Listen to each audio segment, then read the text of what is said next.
Good morning, guys. Today we're going to be looking at selective focus and aperture. Our objectives are demonstrate skill and knowledge in using aperture effectively to control depth of field in images for creative effect. Then second, be able to distinguish the difference between wide and narrow aperture in images.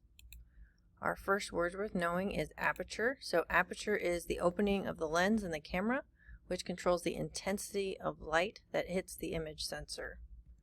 Aperture affects the amount of focus in your image. Second is AV. AV stands for aperture priority on your camera. So AV is a camera mode where you're going to choose the aperture and the ISO, and then the camera is going to adjust and choose the correct shutter speed to create a balanced exposure. Last is bokeh. Bokeh, which is Japanese for blur, is the quality of out of focus or blurry parts of the image rendered by the camera lens. So you can see in that image, depending on the camera lens, it might be a polygon, it might be a circle, so that shape of the blur is controlled by the lens. So some people will actually buy certain lenses because of how it creates that blur in the background. So controlling light, so our aperture. So all lenses have an aperture, so it's the opening in the lens. You can think of it as your pupil and your iris in your eye. So it controls the intensity of light that hits the image sensor. It's measured in f-stops. So this is an old lens, but you can see right here, this is a pretty wide aperture, and then as you stop it down, so this right now is f16. You can see how narrow the aperture got. So this is only going to be letting in a little bit of light, whereas if you open it up to 2.8, more light. So less light, more light. So it's how much light hits the image sensor. So it adds dimension to your photograph by either blurring the background or bringing everything into focus. So you have to be very aware of what your aperture is depending on how you want your photo to look. So here is another example. So the F number is really F over D. And what that means is the focal length divided by the diameter of the lens. So we're all back to math. So depth of field, when I keep using that term, it's the range of distance that's in focus at one time. So it's how much is in focus from front to back in your image. So a shallow depth of field is only what you have the camera focused on is going to be in focus, the focal point, then everything in front and behind is going to be blurry. And that varies depending on what aperture you have your camera set on. Deep depth of field is objects in front and behind the camera are going to be in focus. So if you're doing a landscape and you want everything to be in focus, you're going to want a narrow aperture.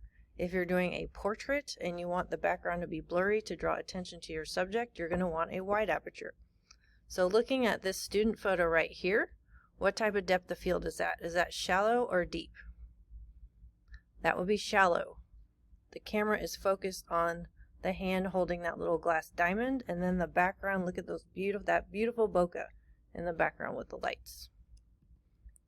So another comparison, so on the left, this would be a larger number f-stop, so f32. It is a small aperture, so very small. And then look at it's in focus from the front to the back. Then on the right, you have this, it's a smaller f-stop number, 5.6. That front twig branch is in focus, and then you can see the background is way blurrier. Here's another example. So different f-stops, and you can see as you change the f-stop, that shutter speed has to balance to create the same amount of light coming in through the camera. So remember that the exposure triangle, it's a balancing act.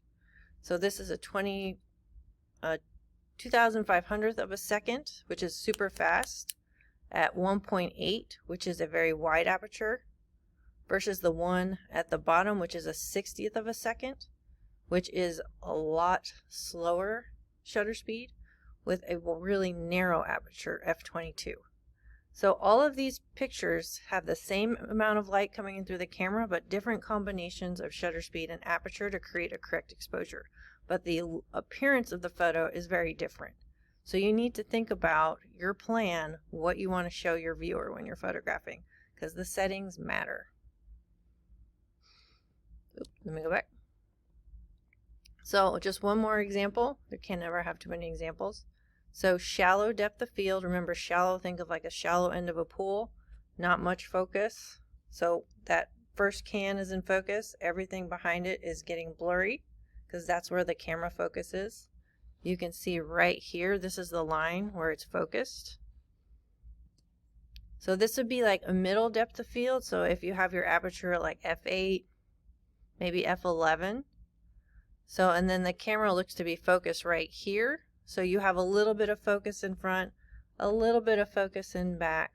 So overall it's kind of average. And then last is your deep depth of field. So here it is focused all the way from the front, all the way to the back. So, and here's a comparison. So again, making aware of the choices you're making in your camera to create the image that you want to create. So remember, very important, a wide aperture. So my wide aperture, you're going to have a smaller f number. This is 1.7 right now. It's going to have more light coming in through the lens. You're going to have shallow depth of field, so only your subject's going to be in focus. Second, if you have a narrow aperture, so let me put this on f16. So very narrow. My number is bigger, it's 16. There's less light coming in through the camera because the aperture is very small. This is going to show more depth of field, so more of what I'm photographing is going to be in focus. Crucial to remember. Then last, just a review on bokeh. So it's the quality of those blurry parts of your image, and it's controlled by the lens you buy. So like I said, some people will buy lenses just for the quality of the bokeh. So you can see some of them are more polygonal shaped, some of them are round. Woo! Some of them have like a little shaded spot in the middle. So this is just controlled by your lens. So your final assignment. So our project's going to be to do a toy or tiny object portrait. So you need to use something that I have in class or bring something small to shoot as your subject. You're going to do 5 images that use selective focus on the subject, and you're going to use a wide aperture. So we're going to be practicing blurring that background. So you want to try to create some interesting bokeh with the lights. And then also remember your photo guidelines, rule of thirds, simplicity, line. Use those things to create a more interesting composition. And then how are we going to do this? It's kind of similar to when we did shutter speed. Your subject, so if this pine cone was my subject, needs to be close. Let me put my lens back on my camera.